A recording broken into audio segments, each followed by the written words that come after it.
In prehajamo na 10. točko, predlog programa izvajanje obvezne gospodarske javne službe, odvajanje odpadne in padavinske vode za leto 2021. Predlog programa je objavljen v gradivu številka 15, predlagatelj župan, poročevalci pa Marjana Kadunc, Luka Svetec in pa Gregor Ulčar. Besedo ima Marjana Kadunc, izvolite. Hvala lepa, en lep dober večer vsem skupaj. V skladu z določili odloka o pogojih, postopkih in merilih za podelitev koncesije za upravljanje gospodarske javne službe, odvajanje odpadnih in padavinskih voda in koncesijske pogodbe za upravljanje obvezne gospodarske javne službe, odvajanje odpadnih in padavinskih voda, je koncesionar zavezan, da koncedentu vsako leto predloži program odvajanja odpadnih in padavinskih voda v občini Kamnik. Program mora biti pripravljen v skladu z uredbo o odvajanju in čiščenju odpadne komunalne vode in mora vsebovati naslednje vsebinske sklope. To so osnovni podatki o kanalizacijskem omrežju, naseljih in pa o aglomeracijah, podatki o infrastrukturi in o osnovnih sredstvih, namenjenih izvajanju javne službe, opredelitev načina izvajanja javne službe in pa pogojih in časovni načrt izvajanja posameznih obveznih storitev javne službe. Prioriteta sanacije obstoječega sistema je predvsem glede na stanje poškodovanosti sistema. Pač na podlagi posnetkov in pa število okvar se določi prioriteta, katere cevi oziroma kateri kanali se bodo prioritetno obnovili. Nujno investicijsko vzdrževanje obstoječe infrastrukture je v prihodnjih letih, to so večje stvari, v Lazeh v Tuhinju, Vrh Polje pri Kamniku na območju Duplice, Prisojne ulice, Župančičeve ulice, obnova črpališča v Volčjem potoku in pa seveda manjša ostala investicijska vzdrževalna dela. Predlagatelj meni, da je program izvajanja obvezne gospodarske javne službe odvajanja odpadne in padavinske vode za leto 2021 pripravljen v skladu s predpisi ter predlaga občinskemu svetu, da predlog programa sprejme. Hvala. Odpiram razpravo, delovna telesa, svetniške skupine, svetnice, svetniki. Besedo ima Karla Urh. Ponovno hvala za besedo. Veste, zanima me mogoče res nek bolj, kako naj rečem, neko časovnico, nek časovni okvir, če se lahko opredelite, ki bo uredil z vodi kanalizacije dolino Kamniške Bistrice, ker vemo, da nas bo kmalu čas, ki je za to namenjen, prehitel ali pa dohitel. Potem tudi Velike planine in konkretno me zanima tudi za ta en delček, ki je še ostal v Bistričici. Če mi to lahko poveste. Hvala. Hvala. Besedo ima gospa Marjana Kadunc, izvolite. Ja, glede izgradnje kanalizacije v Kamniški Bistrici. Pač tukaj moramo vedeti, da je Kamniška Bistrica izven območja aglomeracije, kjer je občina dolžna zgraditi javni kanalizacijski sistem. Sedaj, v lanskem letu smo že dogradili en krajši zaselek v Stahovici, kot ena, bom rekla, nasproti gremo vsem občanom subvencioniranja malih čistilnih naprav nepretočnih greznic, je pa res, da smo v letošnjem letu tudi naročili idejno zasnovo ureditve fekalne kanalizacije na Veliki planini. Pač občina kot taka mora prioritetno reševati območja, ki jih določi država, se pravi območja znotraj aglomeracije, ki jih imamo pač do leta 2023 še kar nekaj, a ne. Zdaj, se pravi, kar se tiče Kamniške Bistrice, tukaj je predvsem apel vsem lastnikom stanovanjskih objektov, da uredijo tako, kot je potrebno. Občina jim gre nasproti, se pravi, jim pomaga pridobiti subvencije, pridobiti vloge oziroma soglasja različnih soglasodajalcev. Skratka, tukaj mi moramo vedeti, kaj je naš oziroma kaj nam država daje na prvo mesto, kaj moramo mi urediti, a ne. Moramo vedeti, da smo na vodovarstvenem območju, kjer je tudi vprašanje, če je sploh dovoljena izgradnja oziroma če bi sploh dobili dovoljenje za izgradnjo kanalizacije v dolini Kamniške Bistrice. Tako da tukaj se predvsem individualno rešujejo in posamezni objekti in pa tudi zaselki. Kar se tiče Velike Planine, je v bistvu težava ista.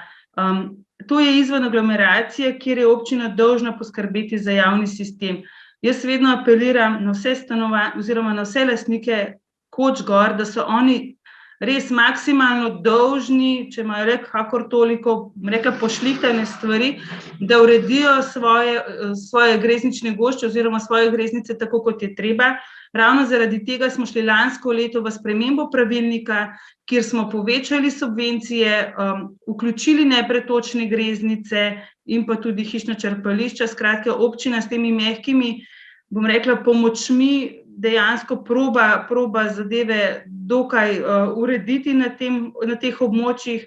Prav tako smo v zadnjih tednih imeli pogovore s koncesionarjem, da bi se organizirale, se pravi pred in po pašni sezoni, tedenski odvozi grezničnih gošč, vnaprej znani termini. Skratka, čim bolj priti nasproti ljudem oziroma lastnikom objektov na teh območjih.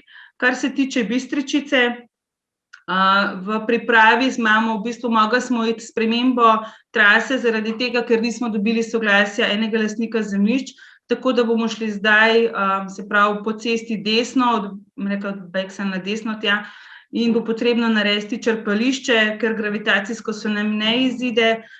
Projekt je v tej fazi, da so v bistvu že oddana vloge za pridobitev vseh mnenj. Mi upamo, da bo v letošnjem letu tudi že gradbeno dovoljenje, je pa seveda Bistričica ena prvih naselij, ki bodo pač tudi ki bomo šli tudi v izgradnjo. Lahko pa rečem, lahko se pa pohvalim, da smo po letu pa pol muk dobili ta teden tudi gradbeno dovoljenje za Črno, se pravi kanalizacija Črna in pa čistilno napravo, kjer je tudi ena, bom rekla, taka zanimiva zgodba zadaj. Tako da mi delamo oziroma probamo čim več območij narediti, ampak se pravim, tukaj moramo mi kot prvo upoštevati navodila države, ker leta 2023, ko imamo roke v skladu z uredbo, nas bodo vprašali, kaj smo na teh območjih naredili. Se pravi, kar se pa tiče vodovarstvenih območij, pa s temi našimi subvencijami, s pomočjo in strokovnimi nasveti probamo pomagati vsem lastnikom. Vsak, ki se obrne na nas, pač dobi informacijo in pa pomoč. Še kdo? Beseda ima Karla Urh. Najprej hvala lepa za odgovor, vendar, veste, jaz sem zdaj že toliko časa na svetu, da mi je ta odgovor preohlapen. Ker tako se mi zdi, da smo malo preveč zaustavili dinamiko severno od Ivarja, ampak dejansko res preveč zaustavili. Lahko se pregovarjamo še 2 leti ali pa 3 ali pa 5, ampak vse veste, da se nam kvaliteta vode in konec koncev tudi življenja zaradi tega zmanjšuje še pa še. Obenem ugotavljamo vsi, da nihče nič ne more oziroma ne bi nihče nič prevzel, kaj s tem, veste, temu ni konca in zato se mi zdi, da mi kot svetniki občine Kamnik in pa občina Kamnik lahko prevzame malo večjo, pa hitrejšo pobudo za ureditev tega zaradi čiste pitne vode. Hvala. Hvala. Gospa Marjana. Ja, hvala lepa. Tukaj bi imela mogoče samo res pripombo oziroma občina Kamnik je res že na Ministrstvu za okolje in prostor dala pobudo za sprejetje uredbe o vodovarstvenih območjih.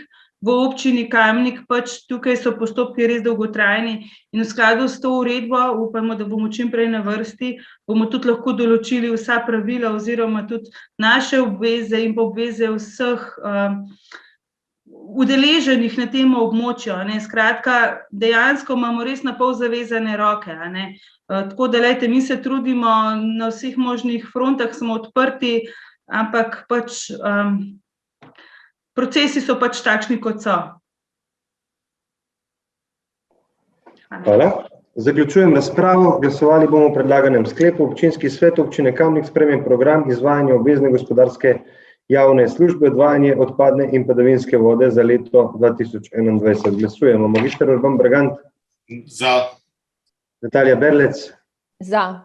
Anton Iskra, Za. Lenka Jevšnik, Za. Karmen Kapla, Za. Jože Korošec, Jože Korošec, Jože Korošec.